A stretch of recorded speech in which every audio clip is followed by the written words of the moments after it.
Estamos estampillas. Close to that.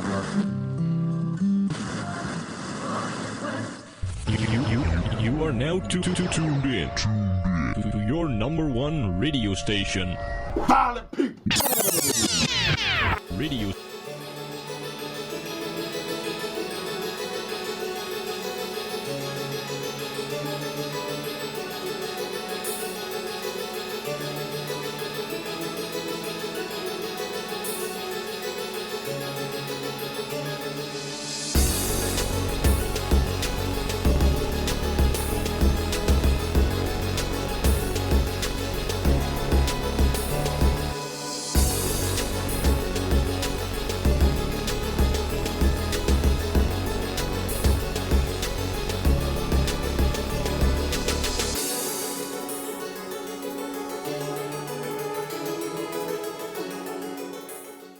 Welcome to Violent People Radio, episode 93. Hey, Dan, how's it going? It's going great. I believe I'm like a crybaby bitch or something. Is that correct? Yeah, I mean, Orchid sent us those very nice pieces of wall art, and I don't know, I think I was the only one that had it personally remarked to say Dan is a crybaby bitch. Oh. I'm not sure. Chris, did yours say that too? It did not. Okay, so I'm not sure what the little finger style game being played here is, but I'm gonna figure it out. Anyway, are you gonna introduce the show or what? No, I don't think I will this week. I think I'm going to skip that part. All right, Pat's here, Chris is here, Orchid's here, I'm here. I want to get into it just so you know, because I do feel like Orchid is, it's trying to boot me out. It's pretty obvious at this point. Oh God, no. But I will have you know that when you reached out to certain people, they reached out to me to be like, Orchid's replacing you. What? About what? What? Last week when I wasn't here and you were putting out your little feelers, I think people thought a coup was going on. Oh, okay. Yeah. Well, I realized it was coming down to me or Pat to do something. And, Last week was not the week where I was going to be able to do anything. Yeah, it's one of these instances where I have a lot of anxiety around like overstepping boundaries about tasks. And I also have a lot of anxieties about task completion. So it's great that I'm here. Couldn't be happier. Couldn't have three better partners for those things. So yeah, I'm glad to hear that. No, if I learned anything last week is I need you almost as much as I need my wife.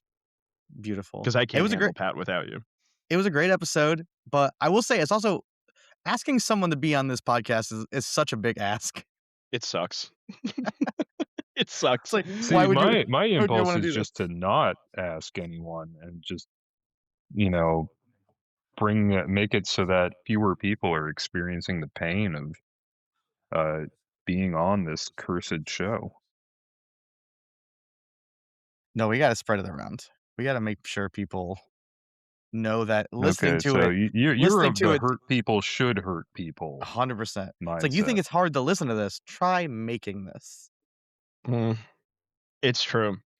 I'm glad that we got other people on because Pat, I love you more than life itself. But I think I would have shot myself on air if it was just me and you at some point. Especially when we got to the Grover Cleveland question.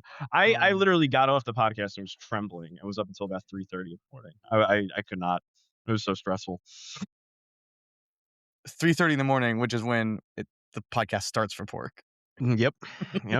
Mm-hmm. Like Pat is waking up and I'm like, I can now finally go to bed because of what Pat did to me. Now, Pat, did you get your gift from Orchid quicker because Yes. you work for the USPS? Oh no, actually, no. I I got it. I think I might have gotten it last of all, which is weird. But I'm gonna take that as a microaggression, actually. But yeah, no, because I saw other people in the Discord being like, "Oh wow, Orchid, thank you," and I got really excited. Like, "Oh, what's it gonna be? It's gonna be like a sack of gold or something, or a contract saying we're all in this against Dan." And no, it was very, very nice. I laughed out loud when I opened it. Glad to hear. Well, we shouldn't be talking about the contract against Dan. We need to have some meetings before we present, before we're ready to go public with the union. I'm always trying to squash unions. I got when I pull up in my The Google thing is, Doc. Dan, what is being a landlord if not being part of a union of property and people? Well, I like the way you think. I say I pull up my Google Docs and it says 4/2/26 VPR notes, and the one next to it, notice of non-renewal of lease. Just the important things I'm working on today. Oh man, God's work. someone's got to do it. Does someone? Someone's got to do it. Okay. Well, someone gets to do it. Yes, that might be better. Oh man. All right. Chris, how was your week off away from the pod? Pretty okay. I made a couple posts on the site in the meantime. Yeah, you've been a little busy. I've been a little busy, working as well. I had one day off, which I spent part of that doing physical therapy, and then working ahead on VP 100 posts. Not a ton of free time. I went to Brewers opening day, which was very fun. I did that before, like, the day we recorded the podcast, before I had other shit to do, and I got to watch the Brewers just like score 3 runs an inning against the Chicago White Sox, and that was a good time. Had a lot of fun watching. I guess my second favorite baseball team. Your first being the New York Mets?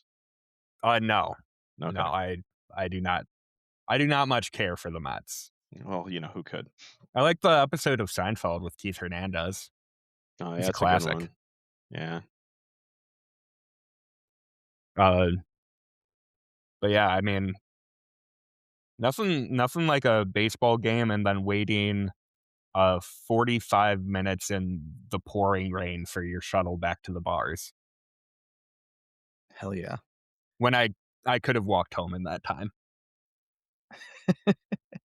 Now the Brewers, they're doing this thing where they score a lot of runs, and it seems like working out for them. Yeah, I think the Tigers should take notes and adapt that strategy. Most baseball teams, in fact, should probably do that. I don't know why they don't. Are they stupid? It Yes. might be stupid. I haven't watched baseball in about a decade, so I'm about to Google baseball topics to discuss with boys, and hopefully I can have some feedback here. Who's your Mount Rushmore in baseball? Okay, we're not doing that.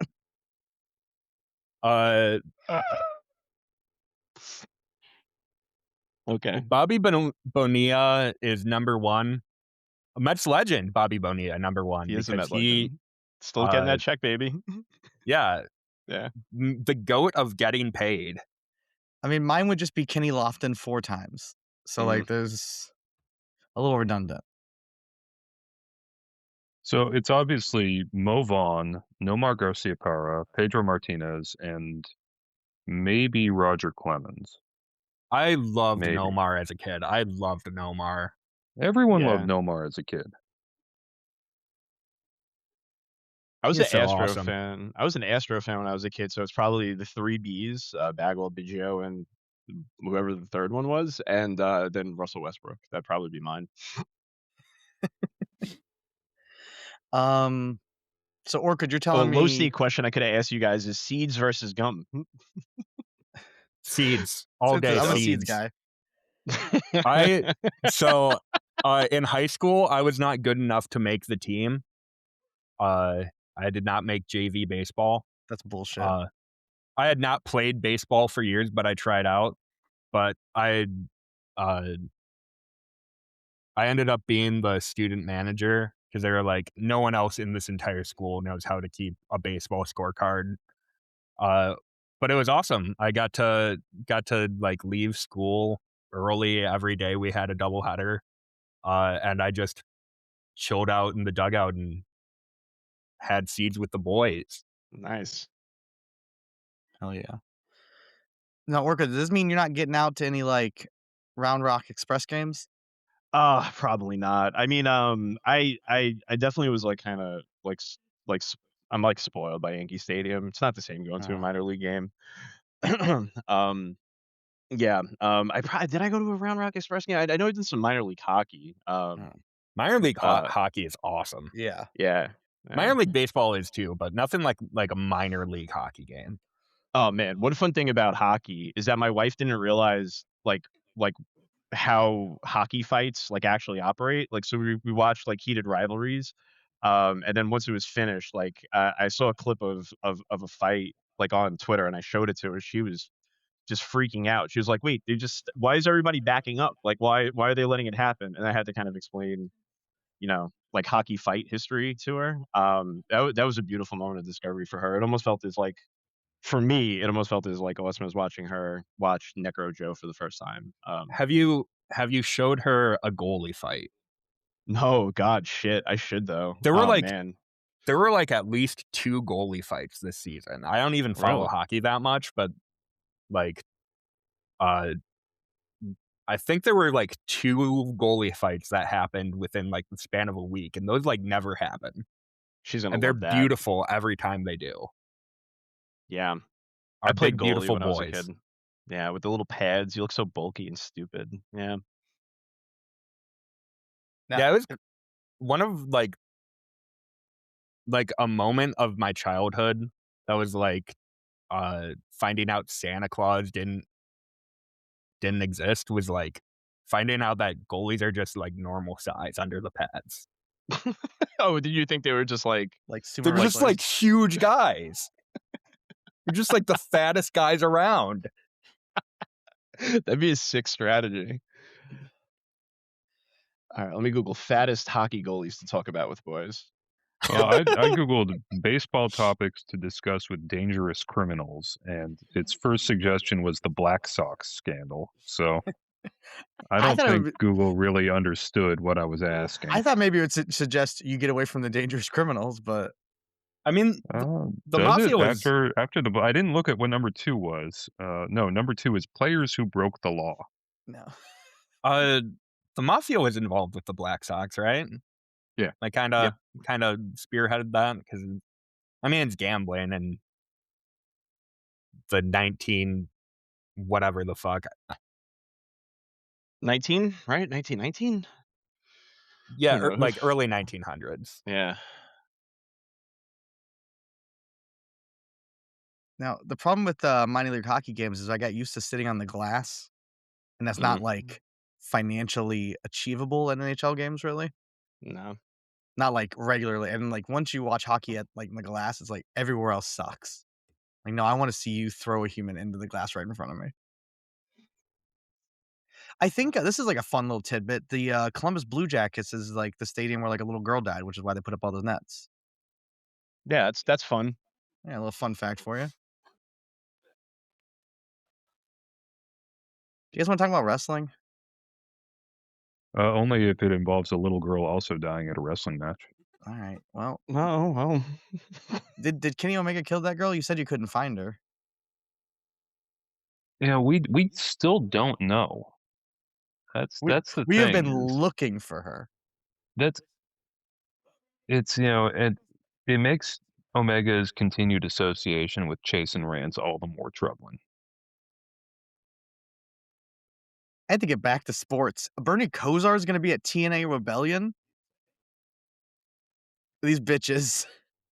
I might have to go to a TNA show. Oh my god! That gets you up, Bernie Kosar. I heard great things about the last TNA show. Bernie Kosar and Nick Nemist corner. Oh my god! All right, sorry. Yeah, Kenny Omega killed someone. What happened to Steve Macklin that the show got canceled or whatever the fuck happened? I just saw like Steve Macklin dead or something like that, and I'm like, oh well, that's good for him. I think he just got knocked out. Like he got very obviously concussed within like a minute of the match. Oh, but then they came out later and they're like, even though he was like in the fencing position and didn't move for forever, no concussion, he's fine. His wrestling's awesome. I mean, AMC is paying the big bucks. They need Steve Macklin on these shows.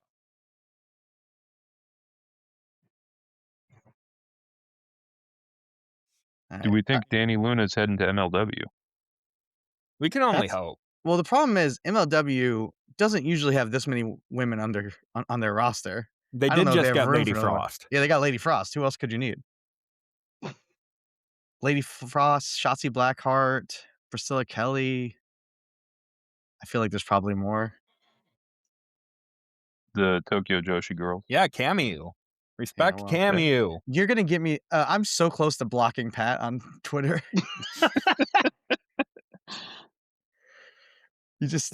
Pat's like, if he won't follow Cameo, I will just tag him on all of her posts.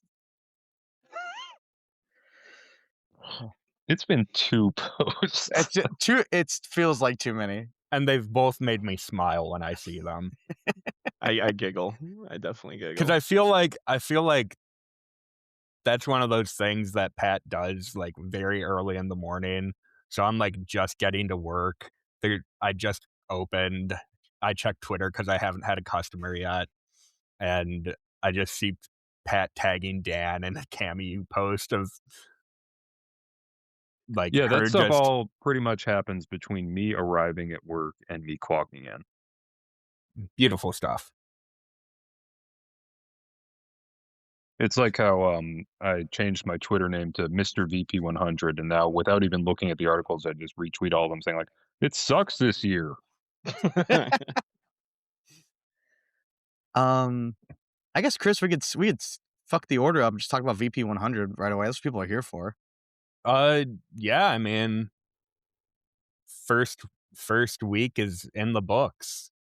I guess not of the time we recorded and like the time the first few freaks listened to this episode probably, but like, yeah, by the time most people have listened to this, the top 50 or the first 50 have been posted. All the honorable mentions got posted in a week. There were only 2 times I had to even delay it by a few hours, so like very good by my standards. And yeah, we're chugging along. Today's post was 1 million words long. Shout out Saul. Yeah, the Saul one almost tricked me into watching Stardom. I feel like I should hold that against Saul. But as someone who really does not have an interest in Saya Kamatani at all, like I was also just like, damn, maybe. Because I see eye to eye with Saul on a lot of things, including like he compares her to like Osprey and just says, Saya Kamatani go burr. I was just like, maybe interesting. I like when people go burr. Yeah, Saya, Gucci Mane. Yeah. Others. That really was, I thought, the most like accurate, measured take on Saya that I've read yet. Yeah, even though I'm somebody who certainly does not enjoy her work in the slightest, and won't suffer through another one of her matches, I thought that was like absolutely perfect and much kinder than I'd be able to be to her in the same position. I do think it did actually help me zero in on. It feels like my project in the last year or two has been to figure out what keeps me from getting bored with wrestling, because there's a lot of wrestling. If I just stuck to like AEW, or if I just stuck to New Japan, or if I just became like I'm going to follow this promotion, I get bored really fast. Mm-hmm. And Saul's articulation on how the enthralling part, so to speak, of Saya Kamatani is that her pieces don't fit together. Mm-hmm. All of the disparate things she brings to the table do not work with one another. And I'm like, yeah, that's a lot of my favorites are like that. A lot of the wrestlers that I go out of my way to watch are ones where they I'm trying to think of a good way to phrase it, but I feel a disconnect with a lot of the cognoscenti and other violent people Discord brain trust is that there are people who seem to be looking for perfection, and I am looking for the exact opposite. I'm looking for what's the fucking the Japanese when they break the vases and then glue them back together with gold. I'm looking for that. So it did help to see someone else put into words a feeling that I had been trying to find my own words for, and now I can use Saul's words and not give him credit, and it's perfect.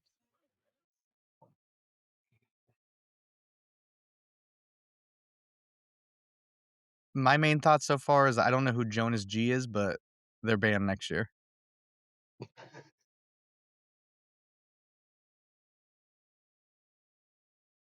The What Young did Bucks Jonas G's do Young to Bucks you? at 3 and 4. That's wild, right? I I need to maintain know that what.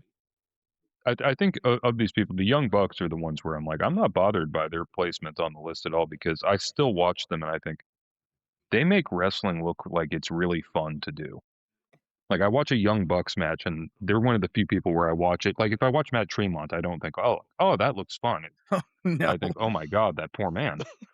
But the Young Bucks, I watch them do their thing and I'm like, they make being a pro wrestler seem like it kicks. They make me wish I was young enough to do backyard wrestling again. Well, I mean, they're about your age. You know, we could none stop. Well, them. yeah, but they've got a head start on me, and they probably have a bigger backyard than me. They also have God on their side. That's true. I really don't. I mean, the only person worse than that so far is SMD. This guy seems like a real jackass. Yeah, I thought that was a troll ballot. Yeah. Oh, yeah. Okay. I did start spelling his name correctly in the top 100. Yeah, I saw that. I didn't love it. I enjoyed when he called it out. I was like, "You're the guy who submitted your ballot under SMD. You're the he guy." spelled his own name wrong. I love that. What an angel. And he's a guy also known to hold some feet to the fire over spelling in the past. It's like, that's your name. And it's a very short name. I assumed he did it on purpose, and he was just like, "Yeah, suck my dick." I thought it was small dick, but I also thought it was a dick joke. I was like, all right, Chris. Besides doing the VP 100 in 2 weeks, you've watched any wrestling? Actually, can I do one quick VP update? No. This Absolutely. is breaking news. Oh, okay, breaking news. The illustrator I'm working with to try to get us a mascot for the site has emailed me back for the first time in like over a week. So things are rolling again. We might have a mascot soon. Keep your fingers crossed. Beautiful. It's Mr. Red. It's Mr. Red. Yeah, no, it's sick. what's the Mrs. Red? Yeah, there's the girl one too. We want the girl one to get the horny weirdos to click. Do we? Is that the goal? Between that and putting up 2,000 words about Saya Kamatani, yeah, I think that's the business model we've fallen into. I mean, if we're gonna get into it, Rosie Red, she's hot as hell. Cute. She's fucking cute. Yeah, that hair. Yeah, she's working it. I can't pretend. We just need to find a lucha mask big enough to stretch over the giant baseball head, and then I think we're in business. If you put Mr. Red's mustache on Rosie Red, that almost looks like me. I think you have a. Well, no, I think we know what you need to do for your picture in the little like site bio underneath your articles. I need to get facials. I need to get gender reaffirming surgery to look like Rosie Red. Yeah, absolutely. I'm on it. Okay, I was about to get really. I'm on the Reds website. I was about to get really mad because it has Mr. Red Legs, his weight and his height, has Mr. Red's weight and height, and I'm scrolling down. I was like, don't you dare put fucking Rosie's weight online. They didn't. Oh, they did. Yeah, but don't. it's sexy. It's That's cute fucking though. no. I think that's disrespectful. That's cute though. I missed it the first time. They should have 101 just put the pounds weight of one fun. baseball. She's 5'11", taller than me. Just like Yuki Hamafuku. Yes. Oh shit! I got a type. Yeah. Okay. Now we figured out why Dan really doesn't like me posting all of her tweets at him.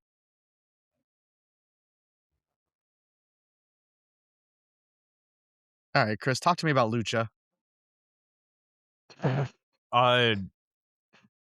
the countless Lucha I've watched. The countless wrestling in general I've watched. I finished doing the final touches on tomorrow's post like 45 minutes before I hopped on the call.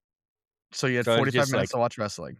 I didn't. Well, I turned on the JCW live stream and I saw like 5 minutes of the main event, which was Team Violent J versus Team Vito. Oh shit. So I saw Team Violent J win. I'm not sure who was all on anyone's team. We're just putting spoilers out there. But everyone came out to the ring to celebrate. Even Vince Russo showed up at the top of the ramp to applaud for Violent J keeping his stake in JCW wrestling. It was beautiful. Nick Nemeth was there. Facade was there. Willie Mack was there. Not complaining about his contract with JCW. Yeah, he's not going to be in ROH anytime soon. So that was like 5 minutes was the extent of wrestling I watched. Because like when I'm like in prime list mode, it's just like when I'm not doing it, I do not want to like think about wrestling. That's fair. All right, now treat me like I'm an idiot, guys. I know when TNA, when you work for them, if you don't wrestle, you don't get paid. But like, is Willie Mack getting paid by Tony? All right, so according to I don't know if it was PW Insider or one of those fucking sites, they said that initially he was on pay per appearance, and where it's like you show up, you work, you get paid. Then he was on a 2-year deal where he was like salaried, where he was getting money guaranteed no matter what. And then he went back to being on a pay per appearance deal. But being on a guaranteed deal doesn't necessarily mean anything. We know back in the Sinclair days, Ring of Honor, like guaranteed money was like $24,000 a year from them. So what we don't know is how much he was getting. I mean, $24,000 not to wrestle seems all right to me. And you still get to be on JCW Lunacy every week. Yeah. I just don't feel like any other companies were knocking down Willie Mack's door. So.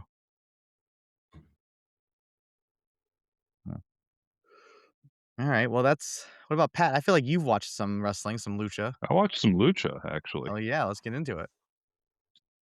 So the first thing I did was catch up on the most important match of this past week. March 27th, the King Phantom in Arena San Juan Pantitlan. They did a show where the main event was Toxin versus El Clone versus, I think, Latigo. Yep. I didn't watch that. I watched in the mid-card, they had Reina Oscura and Rocambole Jr. versus Sadika and who was Sadika? Sadika and Sobredosis. Good match, not a great match. It was the complete mess that you would expect given everyone involved.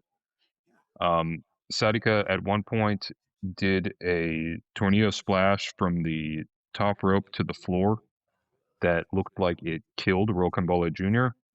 She also finished the match by giving Reina Oscura a border toss into the second turnbuckle, which I wish I watched multiple camera angles of this match because they had a whole bunch of people in the arena filming it for different YouTube channels.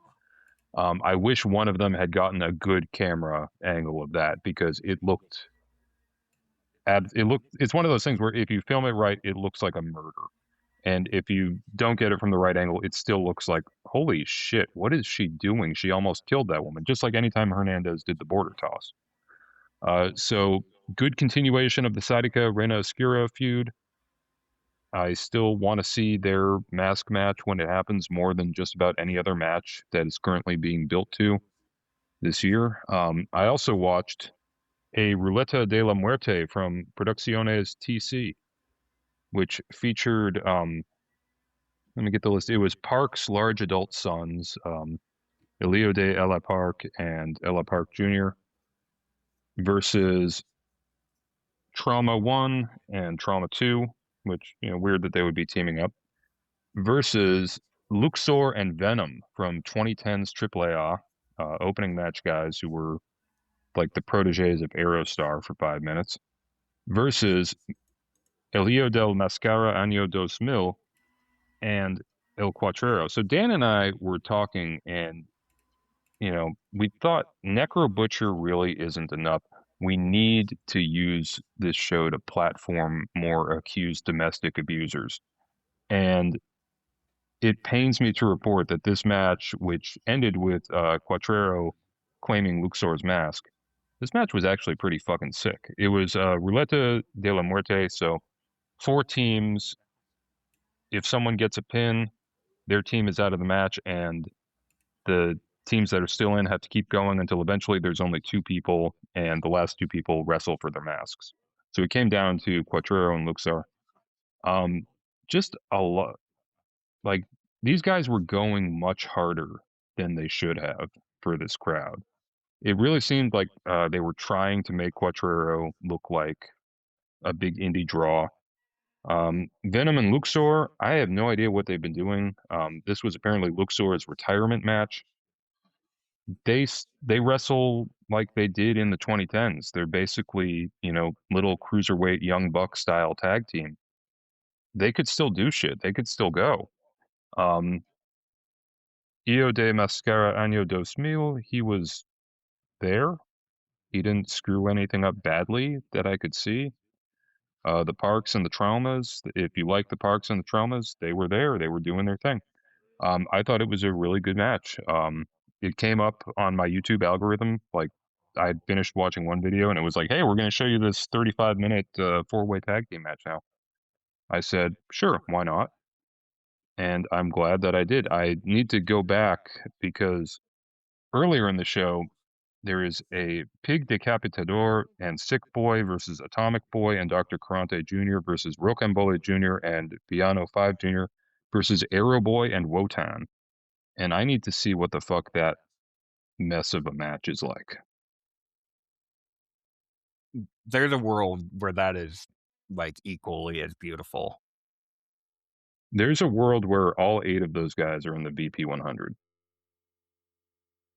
I also love the 4-way tag match, and I watched that, and I watched Trauma 2 versus Ray Horace, and yeah, I thought everyone looked good in that match, but I thought Trauma 2 in both those matches, looked like he was actually trying, which I love the Traumas. They didn't make tape a whole bunch I guess they did. They didn't make tape seeming to care at all about wrestling a whole bunch last year.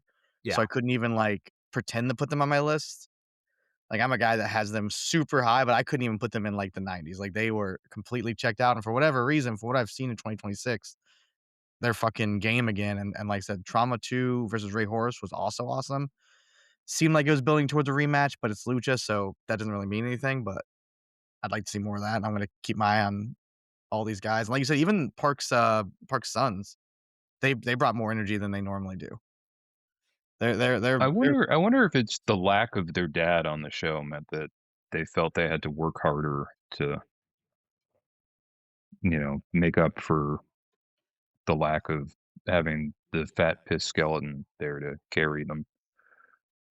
Did you guys hear that Park said he might be retiring? I did not hear that. Yeah. Someone mentioned that to me and said, "Oh, I heard that Park said he's almost done," and I'm trying to find the source on that because I mean he's been wrestling without functioning knees for I think like 5 years now. That would be upsetting, but like I don't. He's another one where I mean he looks good because he's usually teaming with his sons who look even worse than him. But Yeah. did you watch anything else worth mentioning? No, I watched some GCW stuff. No one cares about it. Okay, I'll just go first since I'm already talking about that tag match and Trauma versus Horus. I also watched 2 matches from DDT Super Japan Pro Wrestling Judgment from last week, March 24th. Nagata versus Abe and Murakami versus Shinya Aoki. And Shinya Aoki versus Murakami was fucking awesome. Ends in a no contest, but Murakami, another guy who can't move, seemingly. I guess he's only 52 years old. I didn't realize he was older than that. He looks older than that, but he has so much fucking aura and Shinya Aoki's game. So this match was awesome. The Nagata Abe match, I saw some people like it. I don't know. It's Abe doing his big over the top selling that sometimes hit, but it was too much for me here. So I wasn't a big fan of it. In a similar vein, I watched Alexander Otsuka versus Jinsei Shizaki from Michinoku Pro. It was like Otsuka's 30th anniversary show, and they had the main event, and this fucking ruled. They both looked awesome. They were just beating the shit out of each other. Lots of mat work, lots of real tight mat work. I think 2 really good suplexes from Alexander, and I saw this on Twitter. Someone posted like a highlight video of their match from 1999, and that's what made me realize this match happened. And I went back and I watched the match from 1999, and the one from 2026 is worlds better. It's a match that the 1999 match is a match that lends itself to the music video format, but there's a lot of downtime, a lot of bullshit happening there. But I definitely recommend people watch the one that just happened. I feel like but I got to bring this up, but I feel like it's something we talked about ad nauseum on the show. I watched Steve Corino versus Joey Janela, and I'm super excited if Steve Corino's back. The video file on this the whole show was 3 hours and 40 minutes. I skip ahead the 3-hour mark, and the match is already happening, and that's when I know I'm fucking in trouble. It's 31 minutes. It does not fucking need to be 31 minutes. Afterwards, Carino and Janela get on the mic and they like jerk each other off.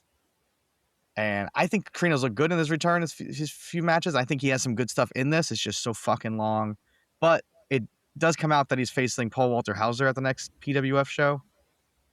So I can't imagine a world where that goes 31 minutes. So that should be fun. I unfortunately can. I really hope not. 2 more things. I watched 2 Jonathan Gresham matches. I watched him versus Tracy Williams and him versus Mercedes Martinez. And I don't know if it's a function of, him working himself back into wrestling shape or just, how he wants to be, but he's getting ready for Produce. Yeah, he's got to be ready for Produce. He's very into the goofy, I'm having fun aspect of wrestling. And like the Mercedes Martinez match has a lot of like, oh, I'm gonna, we're gonna do some chain wrestling and I'll force her to dance with me and then I'll dip her. And he hugs a random fan in the Tracy Williams match, and then, or maybe that's the Mercedes Martinez match. I don't know. Just a lot of like smiley, huggy bullshit that I don't really want to see from these kind of matches. They were fine. Gresham looks good. Tracy Williams looks awesome, but he'll only wrestle like 10 times this year. And then this match I was doing last because I know that Orchid also watched it. From Loco One Night Stand. Oh. Little Sicko versus Nino Extremo. I know you watched this because after I watched it, I go to Twitter. I was like, has anyone said anything about this? And I was like, oh, basically only Orchid. Yeah, Maryland also was pushing that match pretty hard. It's fun. Oh man, I shouts to Bucky from Wrestling is Gross. I think I had posted a star rating from TJPW Grand Princess, and for some reason Bucky was like, "You should watch this." I was like, I ain't gonna complain. Bucky tells me to watch something. I'm not gonna ask questions. I'm just gonna do it. But yeah, shouts to Bucky because I think that's how it made its way onto all of our feed. But fuck me, what a I haven't been able to stop thinking about this match since I watched it. I don't get prepped. It's gonna be a match of the year nominee for me. I can guarantee that. Little Sicko feels like a guy that should definitely be on top of GCW. I know they've brought him in, but I don't understand why he is not the deathmatch guy right now. He fucking rules. The skateboard spot is disgusting. It's a good match because it starts and there's instantly a fucking dive with a light tube. That doesn't break, which is, it doesn't break. To Pat's point, right? Like, I think the beauty to I love a death match when like something goes wrong, and the thing that goes wrong is someone doesn't put themselves at more adverse risk than they're about to in a few minutes, because you know full well that like when you do something like that and the spot doesn't work the way you want it to, like within 3 minutes you're going to like up your recklessness and stupidity to like beautiful degrees. And boy, oh boy, did these two beautiful morons do that constantly throughout these 20 minutes. Yeah, there's nothing I hate more in death matches than when they will just try the same spot like 4 times in a row if it doesn't go the way they want it to. There's a clip like when of, someone drops the tubes and then they fumble to pick them back up so that they can get drop kicked.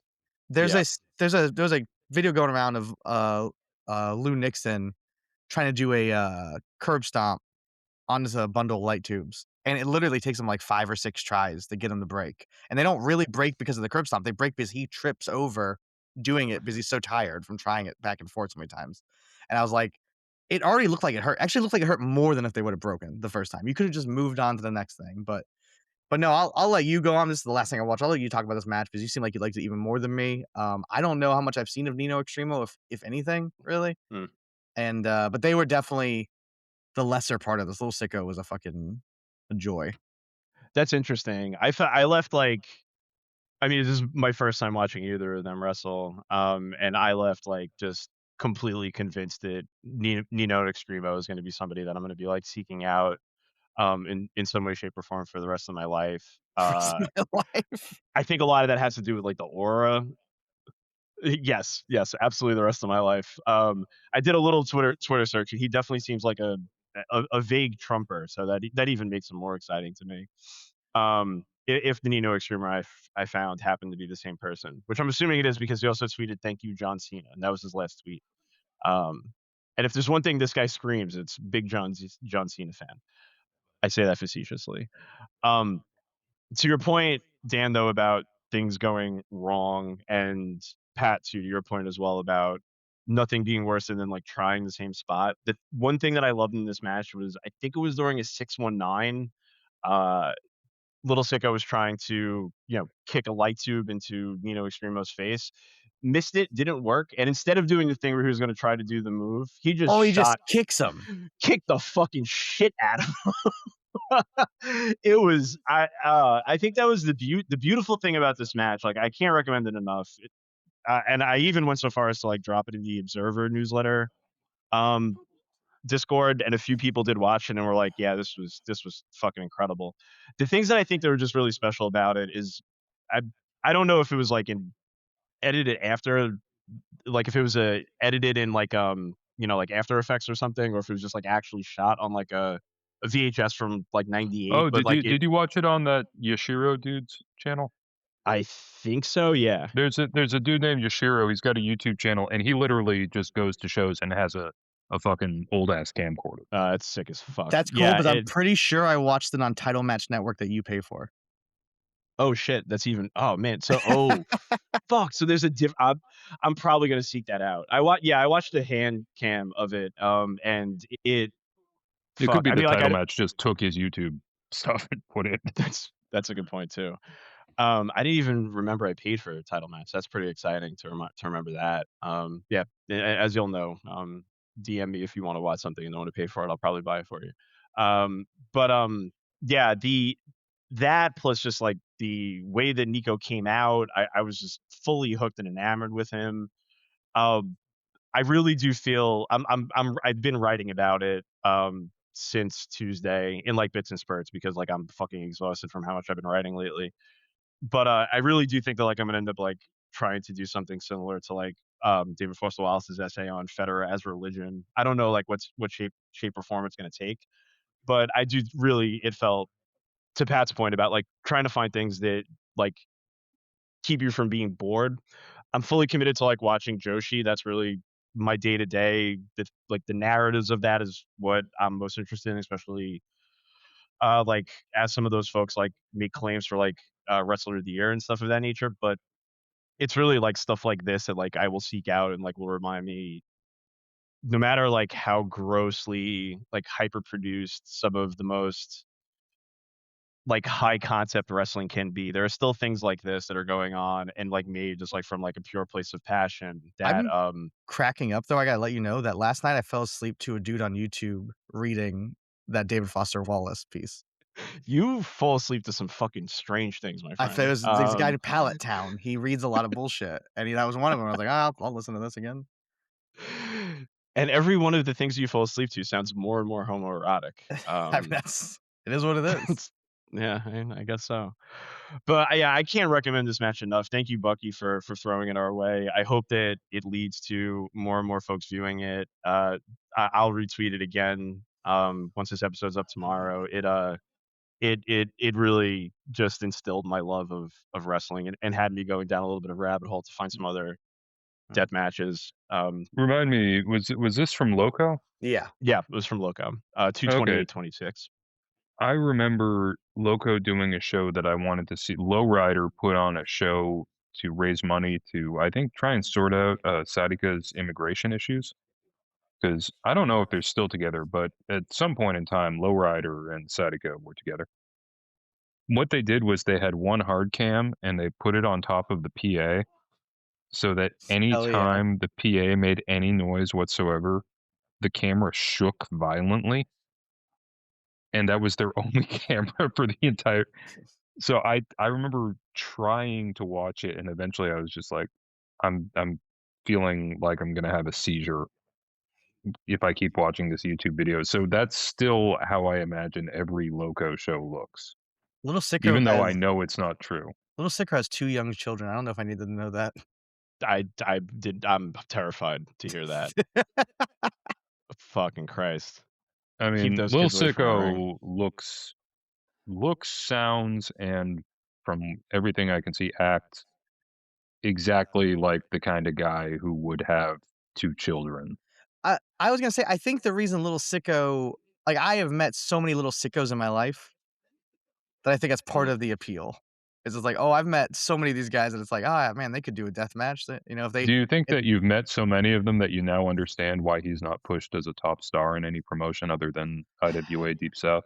Yeah, I just came full circle and thought about it out loud, and I could think of a few reasons they're not pushing him. I still don't get it.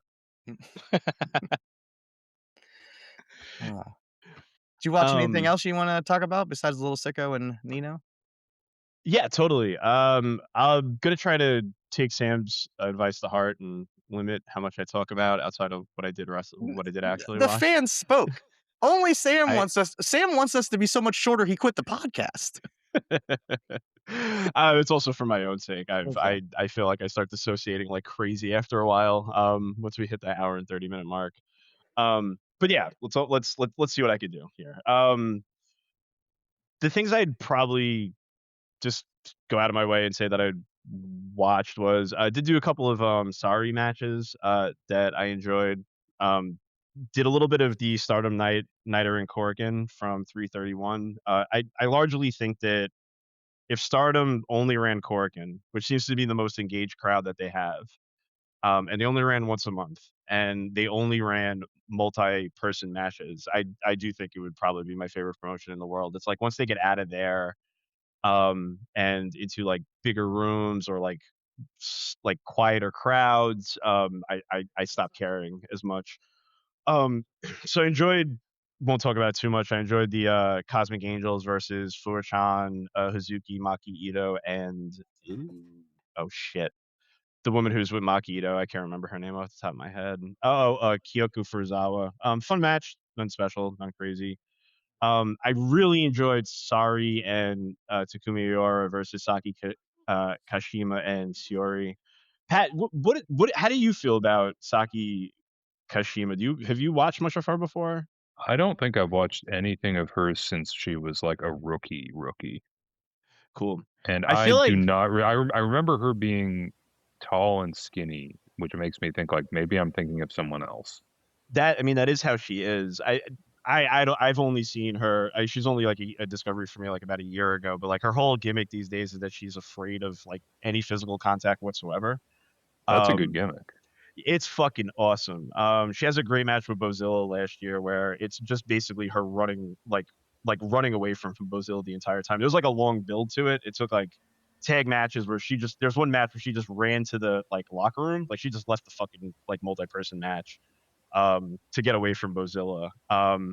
So this match starts off with Saki putting a birthday girl ribbon on Sari while she looks just completely despondent and upset about it. Saki then goes to shake her hand, tries to like pull her in, is too weak to do anything about it.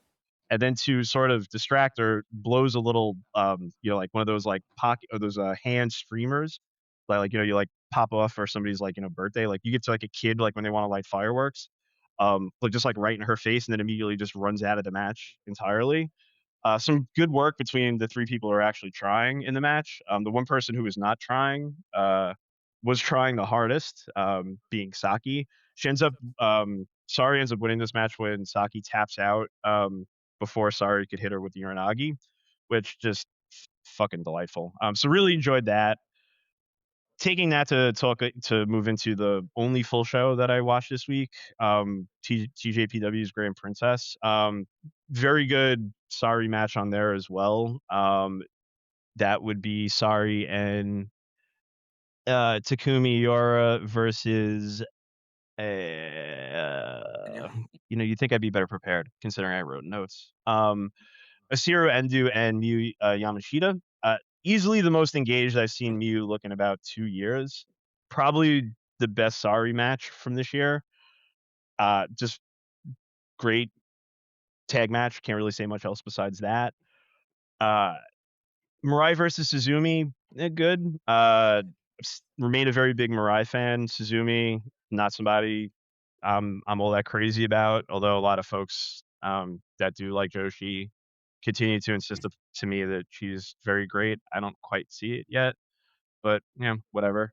I do think the highlight of the show probably was the Ajikong, Pam Harajuku, and Veni versus Haru Karashidu, Soko Nakajima, and Yuki Aino. This match starts out with somebody named the Red Gooner coming out. He seems to be a Power Ranger-esque thing. I think this is a thing. I don't know that much about Japanese culture to know, how you phrase those things, but it was really cool to kind of see Aja in the ring with a Power Ranger-esque villain at one point. Just generally a good match. Then there was also, what was it exactly? Oh yeah, a DDT Iron Man heavy metal title defense, delayed entry battle royal. So before this match starts, and Antonio Honda falls asleep backstage, and Raku, the big sleepyhead, pins him to get the title. And then after that immediately goes into the delayed entry battle royale, which good fun. Just about all I'll say in that area.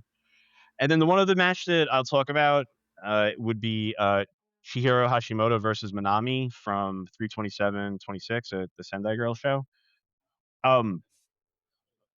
Another match I'm still debating in my head about whether or not I'd consider it a match of the year contender. If you enjoyed the Senka match versus the Chihiro Senka match, absolutely go out of your way to look for this one. I think you might appreciate this as much, if not more, or maybe slightly less. It's just a matter of taste, really. I think Chihiro was better in the Senka match, but Manami to me is like light years better than Senka is in this match specifically, not generally speaking. Just really good at selling, really good at getting her crowd behind her, even if she isn't as like good as a plucky baby face as Senka is. Just really, Manami is just somebody who just continues to impress me constantly, and I think that from my view, more than anything, sitting here at the quarter point of the year, trying to think like who has a good case for Wrestle of the Year. For me specifically, I don't know if like I think Shihiro again. She was my number one on the VP last year. And I don't even think it's particularly close at this point. For me, at least, I don't think I've seen anybody else who's strung together enough good to great singles matches with as much frequency as she has. And for me, I don't know if I've talked about this, but I have a hard time grading tag and multi-person matches. Singles are really like I don't where I base a lot of like my criteria and judgment off of. I don't know if that's right or inappropriate. I kind of don't care. It's just where my energy goes. I just enjoy singles matches a lot more. But yeah, that's about all that I have notes on. Definitely did a couple of other things. A little bit of CZW last night. None that stuck out that I feel like worth talking about. Oh wait, actually no, sorry. I did do Marilyn and Pat recommended last week that I watch Matt Tremont versus DJ Hyde from Cage of Death. Yeah, Cage of Death in 2012, and great recommendation, fantastic match. Some of the stupidest bumps I've seen two men take. Highlighted that match being Matt Tremont doing a frog splash off the Cage of Death to DJ Hyde. I think through a pane of glass. Just what a beautiful thing to watch that man do a fucking frog splash off the top of a cage. Yeah, really enjoyed that. Thanks for that, Rec. Tremont in that match, especially, you see like this guy who should have gone on to end up as like a Kevin Owens type guy, where he eats up the indies and then he somehow manages to make it by sheer charisma and force of will in the big leagues. Unfortunately, having a horse anus for a forehead probably derailed that for him. But man, I mean, you watch that early stuff and you just think like this guy fucking got it from day one. Yeah, completely. I love the guy. It's a great experience like going back and seeing some of his work and being like, yeah, he might have just came out of the womb being one of the best like wrestlers of his generation. It was crazy. And I don't to want to say. discount DJ in that match. Like, you know, it's very easy to shit on DJ because DJ does a lot of stuff worth shitting on. Mhm. But in that match, he inhabits this archetype of like the shitty stepdad. Yeah. And it's so that it makes it all the more, even if you don't have a shitty stepdad of your own, it makes it all the more satisfying to watch Tremont try to kill him. Yeah.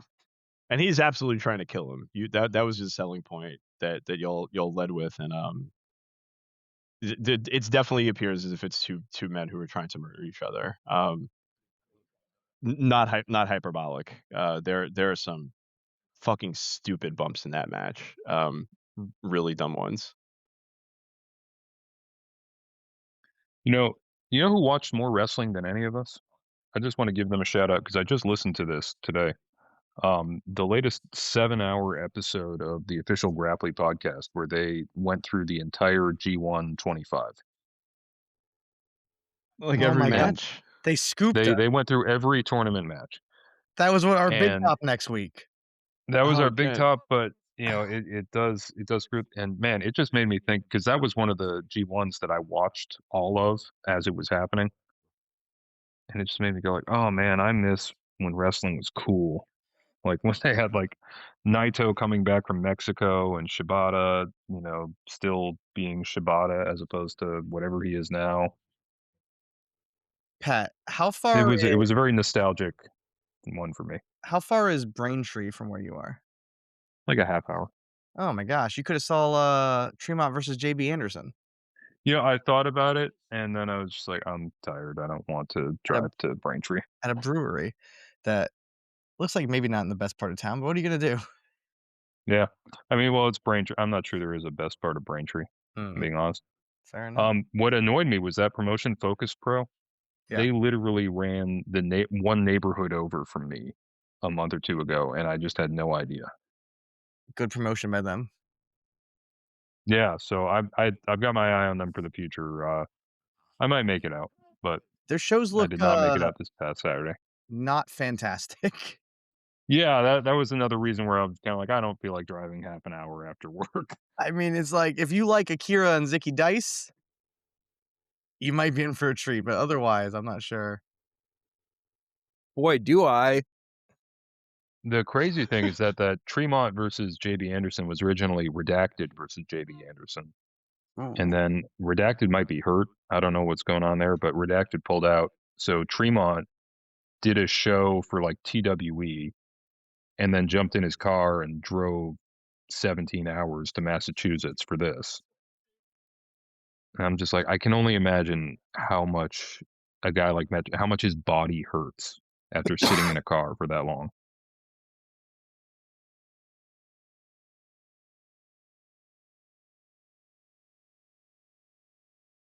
All right. I think it's time we get into our big top. People have been waiting. They had to wait an extra week, which had huge ramifications on the results of the Violent People Hall of Fame.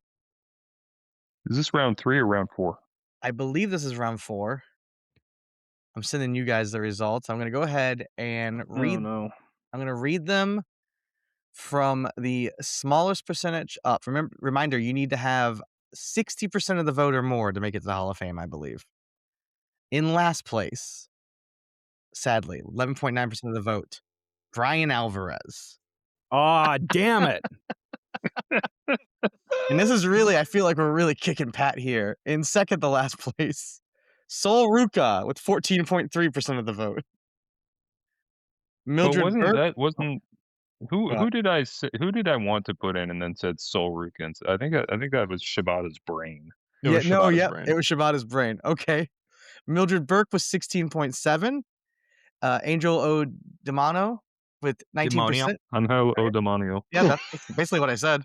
Jerry Lawler at 23.8%. Brinley Reese, 26.2%.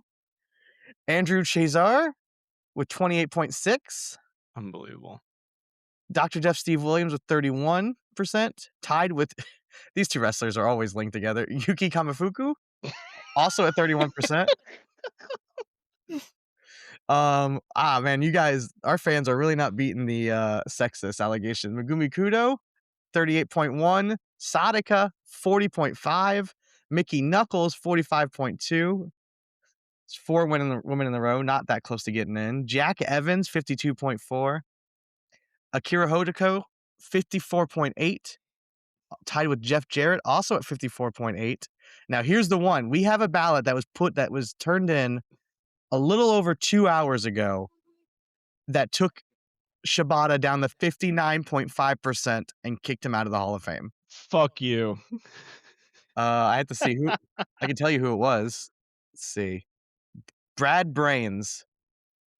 Brad Brains. Fucking Brad. Fuck you, Brad. I hope that's right. I'm assuming they're listing the names in order for me. Former moderator of the board, Brad Brains, current Twitch streamer. We need to hop on his Twitch stream and just attack him. Yeah. Let's see. So that leaves It's okay, us Brad. I'm still your friend. with 4 new entrants into the Hall of Fame. With 64.3%, New Jack. Tied at 71.4%, Mark Briscoe and Super Dragon. And finally, a luchador, 73.8%, LA Park. I mean, it's tough to be mad about the 4 that got in, I feel like. Deserved. 2 of them should have been in already. Is that New Jack and Park? Yeah, because Yeah. We have not nominated Super Dragon and Mark Briscoe before. I don't think so. I'm actually not sure how I feel about Super Dragon going in, but I don't know. It's fine. I feel really confused about Super Dragon getting Super Dragon 71%. for a while had like 90%. That's amazing. Super Dragon was running away with it at the beginning, and I was very confused. Super Dragon feels like he's in the middle of a cultural moment right now, where people are rediscovering, Super Dragon versus Necro Butcher and stuff, or maybe not rediscovering, but you know what I mean. Like suddenly he's back in the forefront of conversations about like, well, what are the best matches of all time? Is that because of the Bandito tribute or the Big Egg combination of both? I don't know if the Bandito tribute did it in and of itself, but I feel like lately I've been seeing more Super Dragon talk than I have in years previous. Like something happened where the group consensus, the consensus always kind of roams around and will glom onto one thing for a while and then roll to another thing. And it feels like right now Super Dragon is one of the figures Katamari'd up into it.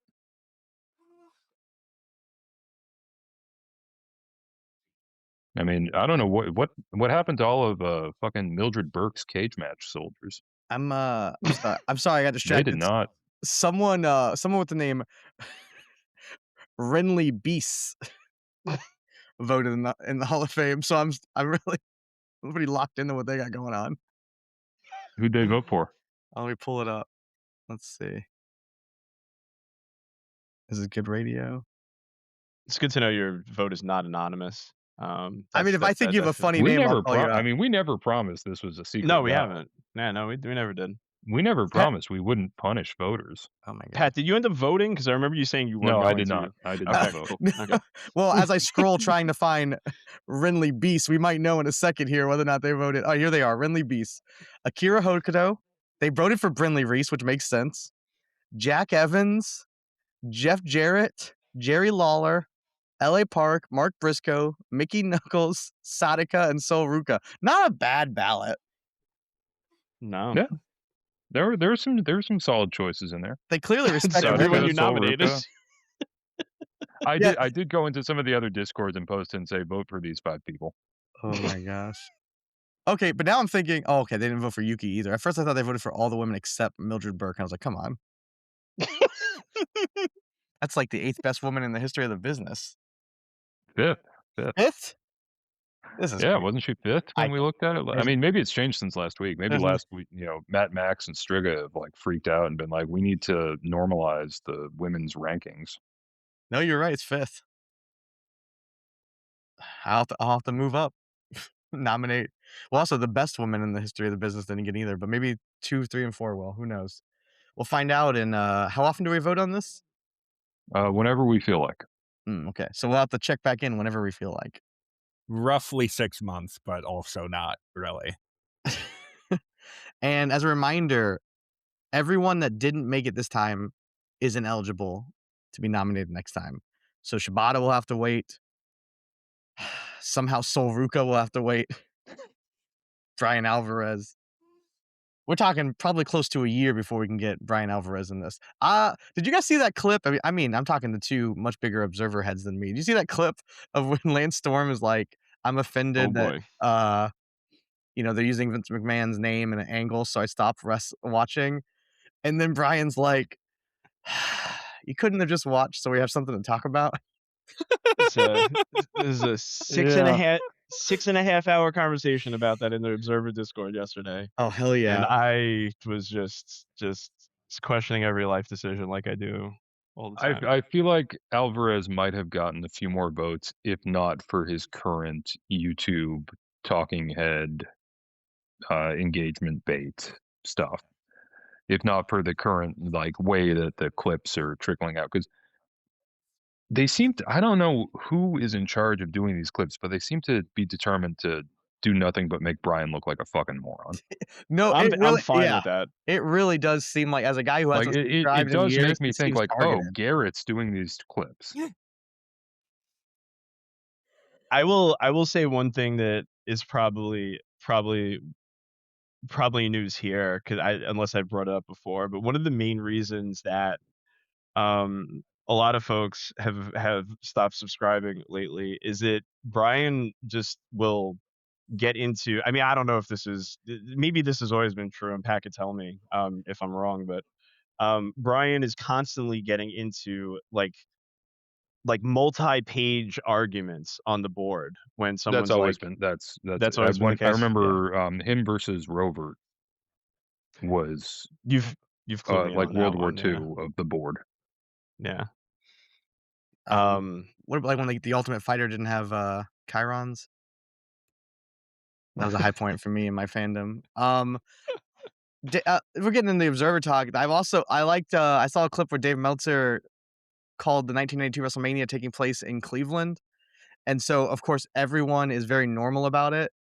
But Meltzer's also not normal about it because he won't admit that he just misspoke. He just like his replies to everyone goes Indianapolis 1992, Indianapolis 1992. Replies to like 40 different people, but never once says, "Yeah, sorry, I misspoke," or "Oh, I got him confused." They're both shitty Midwest cities. He can't physically say that. He just is just telling everyone what year WrestleMania he meant. I would love to know what it'd be like to be like one of Dave Metzler's many lovers over the years, and to try to get him to take accountability for anything. Well, we just have to try and get Debbie Malenko on here. To be a woman that will go unmentioned. To be one of those women. Yeah. Well, yeah, To be a woman to go unmentioned. That's still my favorite tweet ever. Yes, it's perfect. And Fry Takayama. Yeah. Fry Takayama. I mean, tell me when he's lying. It's straight facts. I mean, that's what's so good. It's all true. It's true. It's like Han Solo being like, it's all true, all of it. He's the only one with the courage to say it. He sure is. I think I did also promise to briefly cover the RPW Krule incident. I don't know how familiar you guys are. Yes. If you didn't know, Krule got attacked by a fan. Some people say he was stabbed. There's no real video evidence pointing to this, but Mickey Knuckles says it happened, and I'm not going to call Mickey a liar. And after the fan knocks over Krule and maybe stabs him, he gets up, and the entire locker room seems to be punching this man as he walks around, not falling down, walks around, climbs up, like walks up some stairs. Someone Sparta kicks him down the stairs. He still stays standing. Why Schlack and Lou Nixon and multiple other wrestlers are just punching him in the face before the venue staff can escort this man out of the building.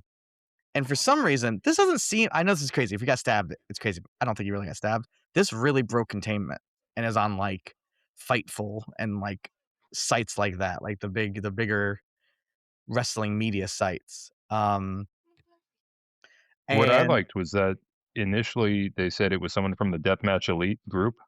Well, I'll say the background there is Lou Nixon has beef. He's part of the Facebook Deathmatch Wars, group wars. Deathmatch Elite, Deathmatch United, these guys all hate each other. But Lou Nixon, I guess,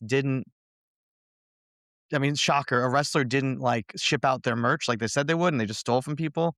And he got really mad that people were calling him out and was Facebook messaging them and threatening to kill them and fight them and saying he was coming to America to fight all of these fucking pussies, yada, yada, yada. So he was the first one to really put the story out there, and he instantly goes, Krule's stabbed over these stupid deathmatch Facebook groups. I've seen nothing else that points to that except Lou saying it. Well, I saw people were reporting that, it was some like, or they were retweeting Lou or something, but they were saying, it was a guy from Deathmatch Elite. And so one of the guys actually from Deathmatch Elite said, well, I have to defend the honor of my thing, and went around informing everyone that this guy was not from their group, doing so by calling everyone who tweeted about it the R slur and the F slur. I was so sure that's what you were going to do. Making, all the tweets about like these Deathmatch Elite group, these Deathmatch Facebook groups are fucked up, and just really not doing any favors to his side. It's a situation where everyone's awful. Lou has made some T-shirts mocking Andy Lawler, the moderator of the group. He made an AI shirt. So then they made an AI shirt. Oh yeah, I can't wait to buy that and fucking wear it around. Which it's like calling Andy Lawler a rat fucker, I believe. So it's like a really good shirt that you want to wear everywhere. Yeah, and then I just feel like I gotta get all the highlights.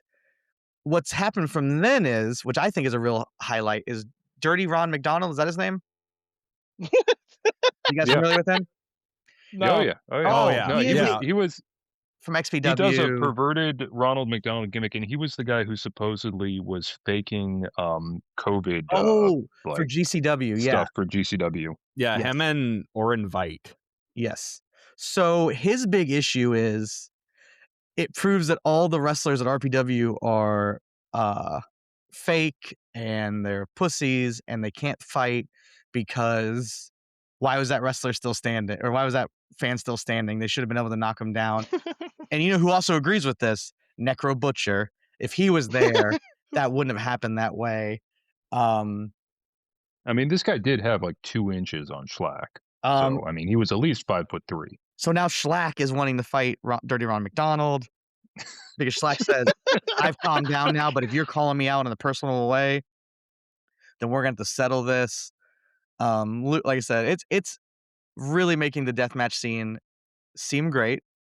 And it's all good Schlack, stuff. new co-owner of RPW. I would say, also. And that's the funniest thing is that Schlack, Dredd, and Ricky Shane Page are supposedly the new owners of RPW. It's not closing, but like no one has mentioned that really, because it's just like Krule got stabbed.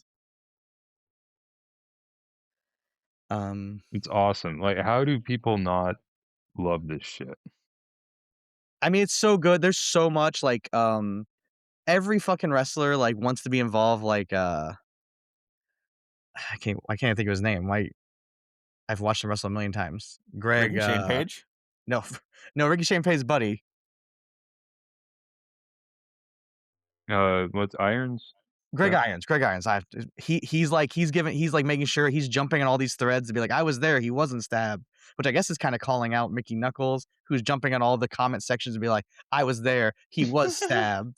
And then Krule's only thing is, I think he retweeted an Effie post and said, Krule is fine. Krule also liked my tweet saying that Will Smith just slapped him. It's a good tweet. That was a good tweet. That was a really, yeah. So I hope that I covered the basics enough for everyone. If you have, I don't know, like 4 or 5 hours, you make yourself a Facebook page. There's a lot to get into. And how does this connect to the cheer scandal? Thank you. Oh, okay. All right. We'll just jump into the questions, and we'll jump to Cole's question. That's my question. How did you do at the cheer contest? You want to know about the cheer scandal? Okay. My niece's team, Famous Superstars Drama, they're a youth 2 team. This was their last competition. The first day of the competition, they have their greatest performance they've had all season. It's amazing. We get a deduction for not being enthusiastic enough. Okay, like it happens. Like that's really, really, really subjective. No big deal, but it does knock us down. We're not in first place. The local team's in first place. Surprise. But the way cheers usually work is that there's 2 performances, one each day. The first day is usually 25% of your total score. Second day, 75% of total score. Second day comes, they do even better. Tears in my fucking eye. They are amazing. My niece is a flyer. She's never flown so good in her life. I'm freaking out. We're like, well, this is first place. I didn't even question it. I was like, we are in first place. We are the champions. You get a book bag for being first place. I was already like figuring out where I'm going to pack the book bags. We had no room in the car. And we got another deduction. Excessive celebration. Shit. 7 instances. This is like an adult wrote this down. 7 instances of the scuba. The what? The scuba. Maybe you guys are too old. The scuba's where like you grab your nose and you make a little wavy thing in front of your face. It's okay. I know what that is. Okay. 7. They wrote it down. They said 7 instances of the scuba after the performance, which I guess is now against the rules. I don't know what the number is where they're happy with it. Maybe if 4 people do it, you're okay. I don't know. It's 7's too many. Was it 7 children doing it simultaneously? I mean, I guess so. I think it's very funny that they must have stopped and counted. They must have went back and watched it and made sure they counted how many girls did the scuba. And then actually officially said 7 instances of the scuba and 1 Heisman. That's sick. Shouts to that beast. Yeah. So needless to say, we did not win. It just sucks because it's their last performance, and both times they did technically hitting zeros when you have no deduction. And it's like technically performance-wise, they did hit 0 both days. Like, they didn't do anything wrong except from, like, a subjective view of someone thinking they were, I guess, not excited enough and then too excited. So I bought my niece, like, $1 billion worth of candy and stuffed animals. I was like, this is outrageous. Well, what's the next step? I mean, there is no real next step. I mean, you can file a complaint or an appeal. But I mean, at their age, they're 8 or not 8, they're 9, 10, 11. I mean, they're level 2. This is their last performance. They're not going to Summit or any of the big events at the end of the year. So there's really no point to do that.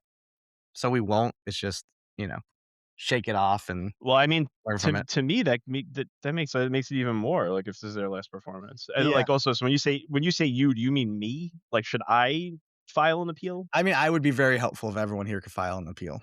Yeah, I will. Yeah. I'll do it. And I'll let you know, when you go to Spirit Sports Myrtle Beach competition's website, you'll see a picture of 2 girls hugging each other and celebrating. And in the background of that picture, you will see a little girl doing the scuba dance on their website. Oh, yeah. fuck. Yeah. Stun on those hoes. Yeah. So this was what is it against Spirit Cheer? What was it again? Spirit Sports Okay. Myrtle Beach competition. I don't actually know the name off the top of my head. It's all I gotta tell you about the thing about cheer competitions is they're all named the exact same thing. Yeah. But yeah, that's what I've been having going on my last week. It's been a big deal. But we move on. Now we got tryouts in a month, so let's see what other questions we have. Oh, we didn't talk about anything else happening on the site besides VP 100. There was a late night with the 2013 Royal Rumble, episode 99. People should check it out. I think the host was really good. You were so sleepy, though. It was very cute. I didn't even realize I was coming off that sleepy. It was early in the morning for me. Sounded so sleepy. It's like, oh, little Dan. Dan's just waking up. He got a little crust in his eyes. It was 5 a.m. I was drinking coffee, looking at the beach. About to go do too many scubas. About to do too many scubas. TMS. Oh man, that was the day. That was the morning of. Fuck. That's when I was still living. I was still living my life, thinking everything would be okay. Little did she know. Speaking of first question for the podcast: what VP 100 placement has made you the most mad so far? Slade was way too low. Obvisman was way too low. I really thought I had a chance with the people that were telling me that they were voting for Sky Blue of getting her on there. But I persist. I was next year's the year. So sure Sky Blue would be higher. I don't know that I was that upset with Paul Walter Hauser's placement. I thought he'd be higher. I was upset with Pork's reaction to it, thinking it's a fucking bit. Oh, actually, there's a question that's outside of the thing that ties into that. On the Mark Mind Virus channel, Reese with his spoon asks, they just announced Manders versus Paul Walter Hauser for Mania Weekend. Reese with his spoon asks, why are even the cool indies taking PWH seriously? Dan? Okay, first off, this person thinks Action's a cool indie.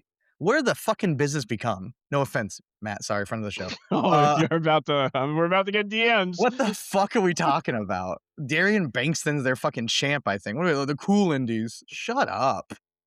I'm booting them from the Discord. I guess MLW isn't an indie, but I mean, it is the cool promotion. So, like, yeah, it is the coolest promotion, and they take Paul Walter Hauser probably the most seriously. I mean, this is outrageous. You got me fired up. The cool indies. Yeah, they need to book people like their last show had the main event of Darian Bankston versus Effie. How the fuck will Paul Walter Hauser ever live up to that?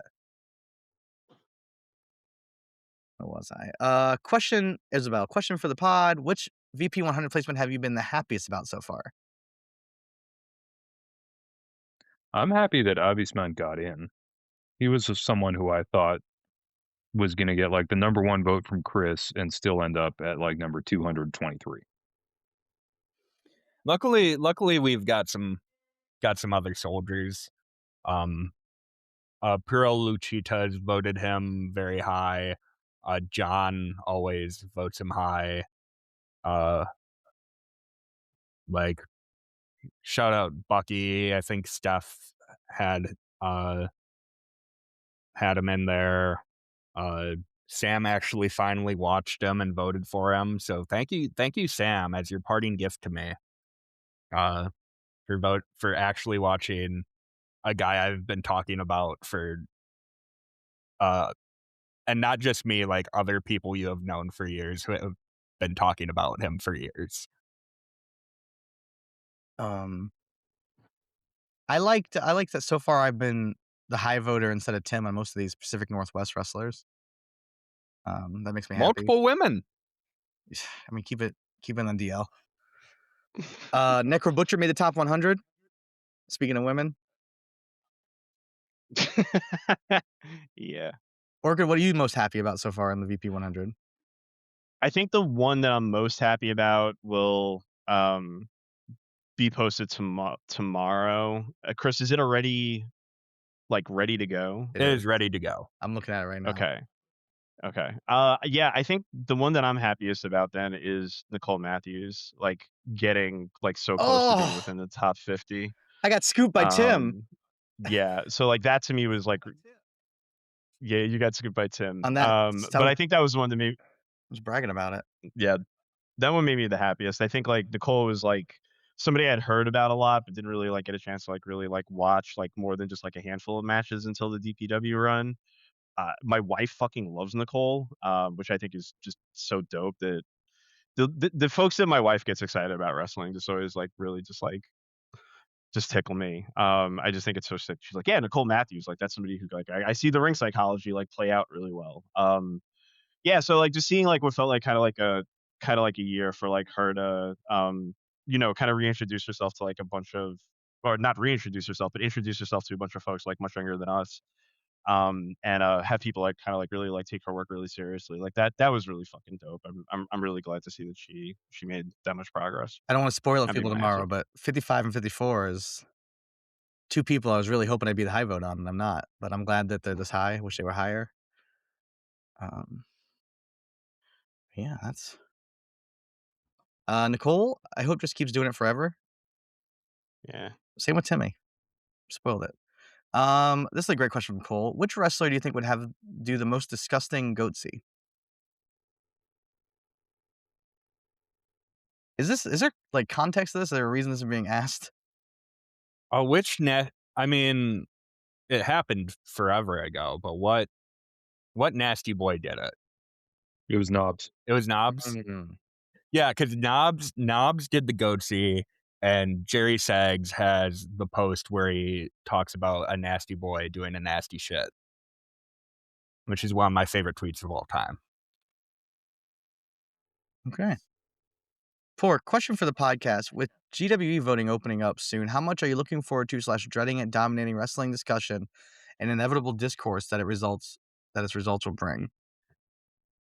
I think I hate this. I just don't. I don't know if maybe it's because of where the internet is. I don't see it dominating the discussion right now, which would be a big time period where you think it would be.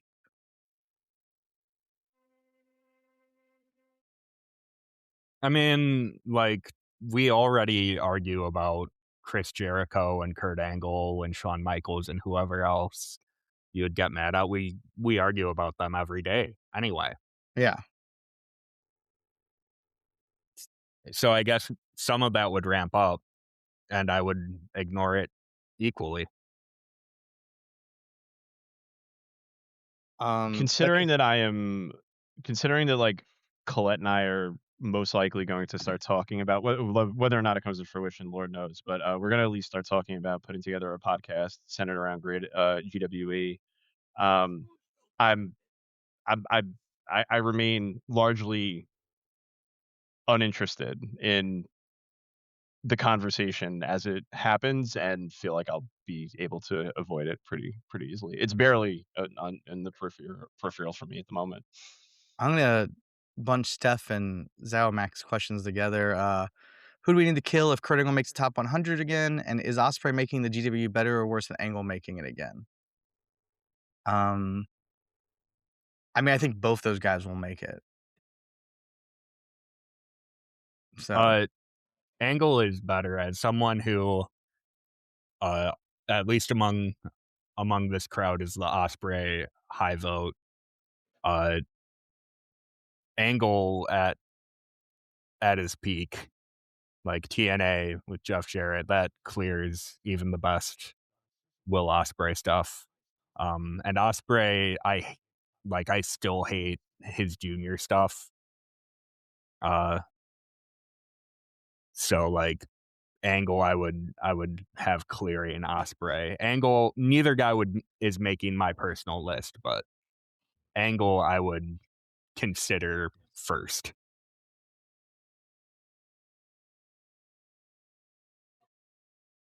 Yeah, I mean, I kind of agreed. Neither are going to make my list, but I just predict they'll both make the 100. Tim, do any of you have any experience with, I'm guessing this was Scotch guarding furniture? Is it a worthwhile endeavor? I do not.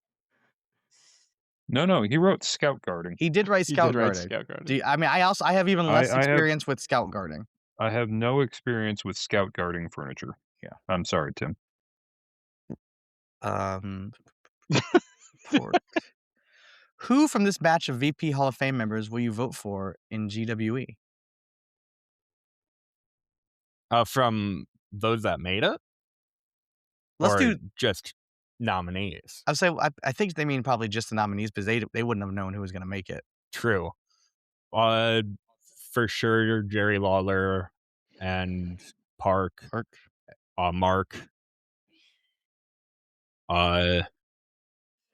I could see Super Dragon. Steve Williams for sure. New Jack, bottom 10 consideration. Jarrett, I would consider. See, I think, mine's Lawler, Park, and Briscoe are definite. Oh, Shibata too. Shibata is making my list. Williams and Jarrett are in contention. And of course, Brian Alvarez, top 10. Let me ask y'all a question. I don't know if this has come across yet, but I am a person who wakes up and lives with crippling self-doubt. If Ducky is voting for GWE, do I have a right to? You host the preeminent pro wrestling podcast on the internet. That's a fair point. That's a fair fucking point. I would actually say that you're almost obligated to. Okay. So. All right. Fuck. Do 2 ballots so I don't have to. Oh, I'll absolutely do your ballot for you. I would. No. Don't put my name on it. Just do 2 ballots. I'll do 2 ballots. I won't put your name on it, but I will do a ballot as if I am you. I don't know how that's going to work, but I'm going to try it. Junior heavyweights running all through the top. Shawn Michaels in the top 5. Sounds like you. Yeah, I mean, just work backwards from there. I'm so tired of charisma over everything. Yeah. No boring shit like 90s All Japan. Where are we putting Dino? Top 10? Is he even eligible? Isn't there a list of people you have to choose from? I don't know how any of this shit works. Don't they give you like a list of like 900 eligible people so that you Let's can have fun? Let's imagine he is. Probably 25. Okay, cool. Yeah, I'm on. That's not a bit. That's. I know. Probably where I'd put him. No, I know. I don't know how to pull the list up quickly, but I gotta imagine that they're nominated. He seems like the sort of wrestler where the people who take this sort of thing seriously would groan and whine about him being mentioned. Q for the P. Who from this server would you vote highest on the greatest internet user ever list?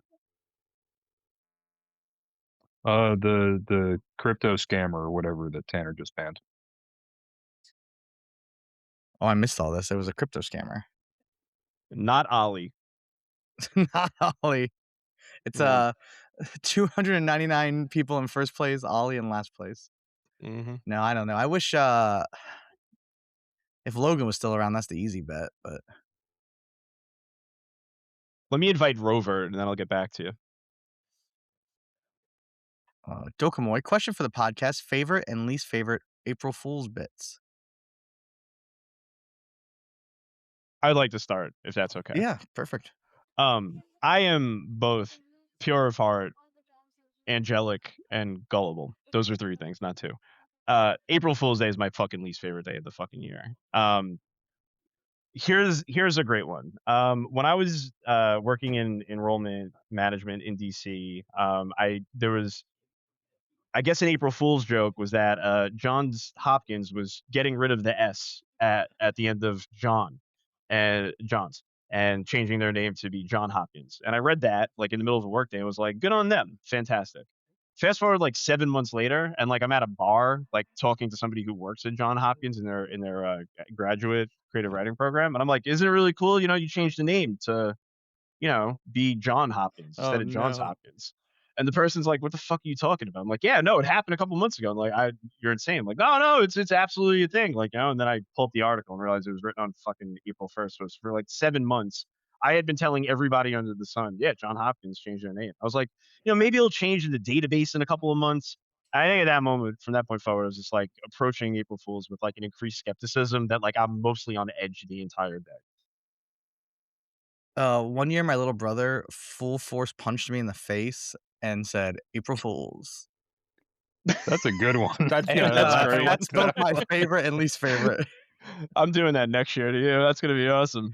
I did not see it coming. It fooled me. I want to shout out. I want to shout out Sam for reminding me on April 1st that every year Vinegar Syndrome, for one day only, you can order an April Fool's item, and you don't. Usually it's a movie, but you don't know what it's going to be. There are barely any clues, and it arrives in like November. One year I did it, and it was a lenticular slipcase for the movie Invisible Maniac that they put out. And that is my favorite April Fool's thing, because if anyone has not seen Invisible Maniac, it is a fucking awesome movie. It's a piece of dog shit, don't get me wrong. It's fucking awful, but it's sublimely awful and ridiculous.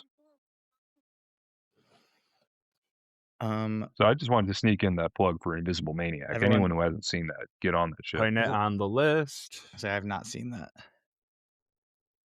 It's about a professor who turns himself invisible so he can look at boobs. Oh, it's Adam Rifkin. Yeah.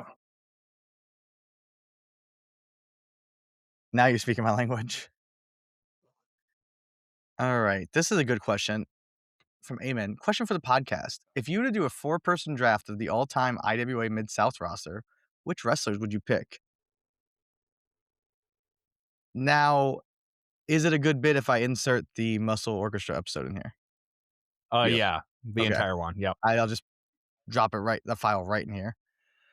And then we'll segue into Eamon's next question for the podcast. Is it better when tag teams are a bigger guy and a smaller guy, or 2 similar guys? Bigger guy and smaller guy good, 2 bigger guy good. Never want 2 smaller guys. Well, you're just shitting on Argus and Gaius.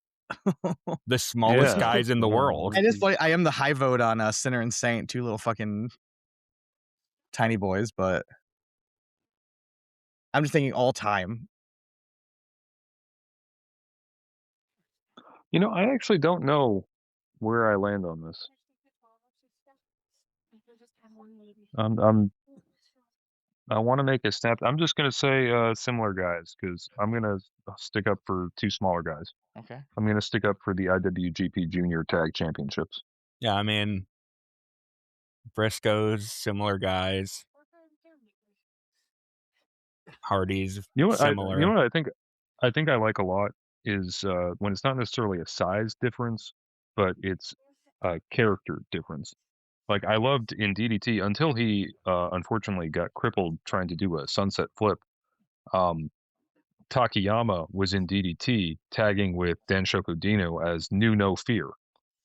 And Takayama was still just Takayama, and Dino was still just Dino.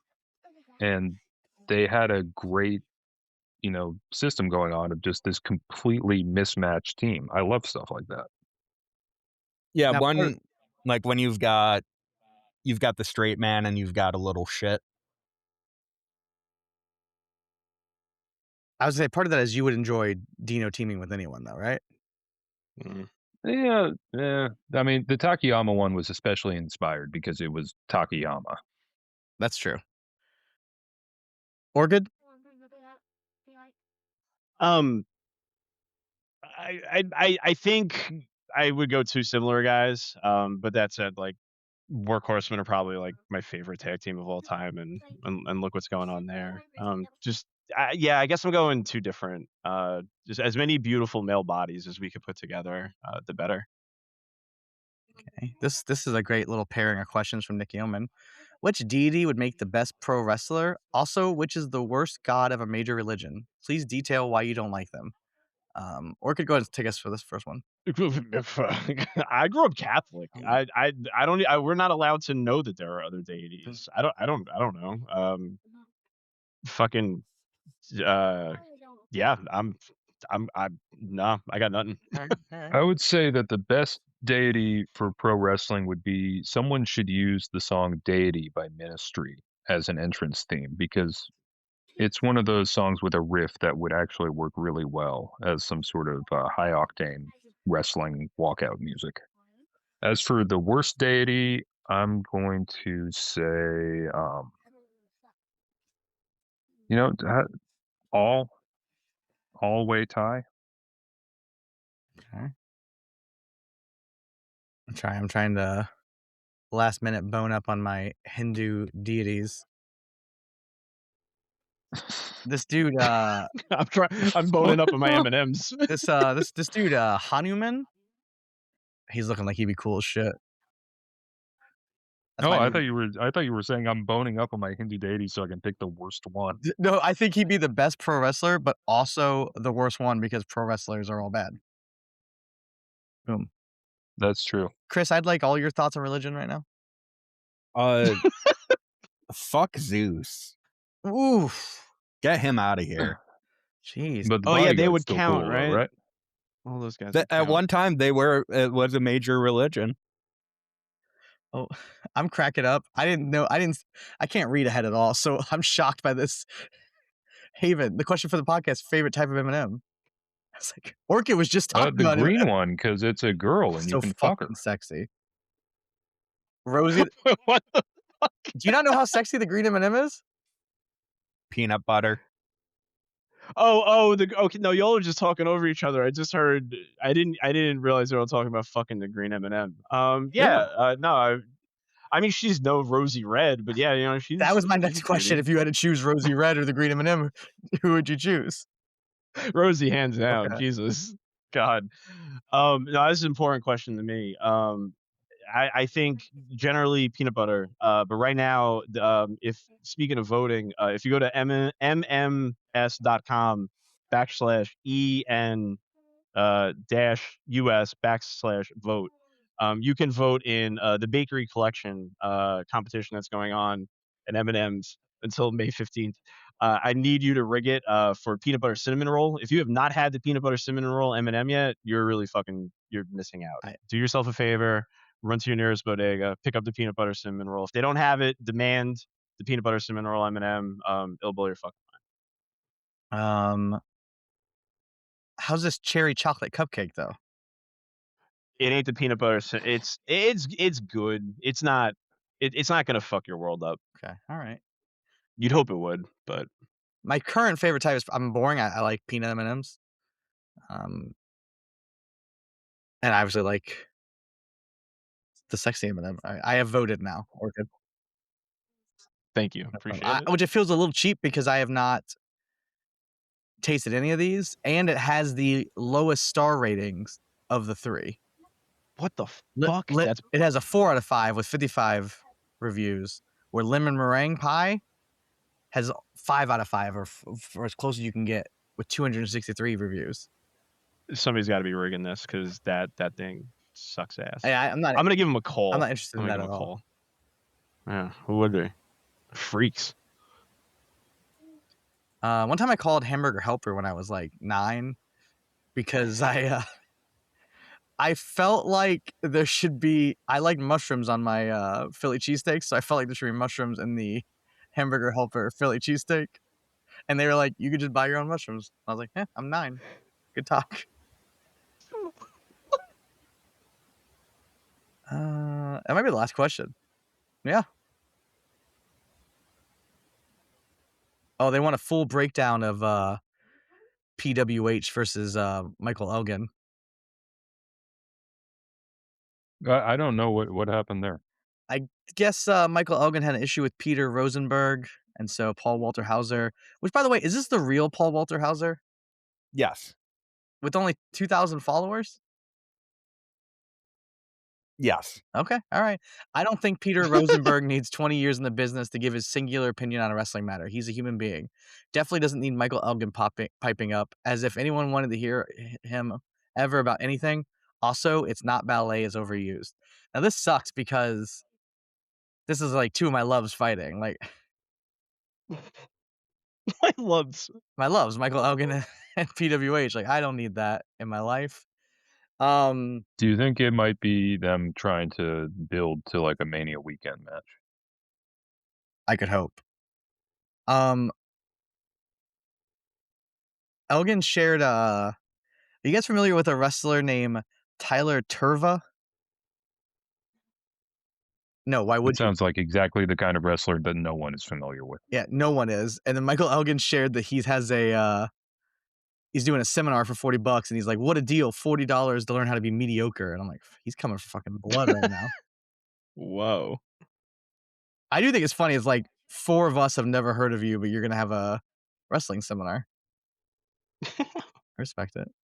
I don't know where I bet Elgin said it on Twitter. I was like, I'm not seeing anything on Elgin's Facebook, but maybe it's on the official Ronin New Japan Twitter account. We'll have to find out next week. Anyone got any closing thoughts on the Hall of Fame, Krule getting stabbed, M&M's, Rosie Red? Just what's coming up in the site? Anything coming up in the site? VP. That's it. Just VP, I guess. Yeah. Check it out, guys. People are really happy with all the results, and no one has any issues with them. Yep. People also are loving the blurbs I saw. Yeah. They really are.